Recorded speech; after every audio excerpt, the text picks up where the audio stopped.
నంద్యాల పట్టణం బొగ్గులేని నూనెపల్లె రోడ్డులో ఉన్న గోకుల్ దాల్మిల్లో చాపిరేవుల గ్రామానికి చెందిన మహిళా కూలీ రోజువారీ పనుల్లో భాగంగా గురువారం దాల్మిల్లో పనిచేస్తుండగా ప్రమాదవశాత్తు కందిబెల్ల మిషనరీలో పడిపోవడం జరిగింది.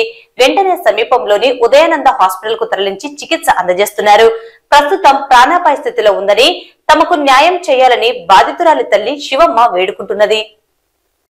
శివమ్మ పని పోయింటి నేను నా బిడ్డ దాంట్లో పడిందంట, నాకు న్యాయం చేయాల్సి సార్. మీకు ఏమన్నా కానీ నా బిడ్డకు మోపు ఉందని చెప్తున్నారు, నేను ఏం చెప్పలేను. అంతగట్టంగా కందిబేళ్ళలో నిందులో పని కానించి నేను ఉరుకులాడు తెచ్చిన పని పోయింటి. నేను కూడా ఇంటికాడ లేను.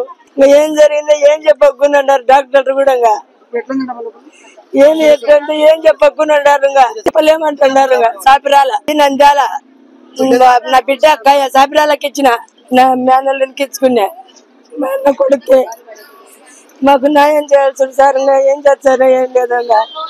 సన్న వీళ్ళు ఇద్దరు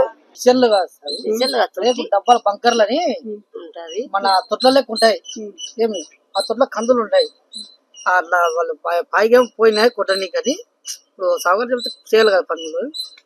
ఎట్లా మిస్టేక్ అయిందో కింద లోడ్ పెరిగితే ఈ కందుల కింది దారుతాయి. ఆ కందులు అమ్మటి ఆమె అట్లా అమ్మే వాళ్ళ బయటనే ఉంటాం మేము. లోపల కేకలు ఎత్తుంటే ఏందబ్బా పోయేదాకా కందుల కింది దారినాయి. అది విషయం కొద్దిగా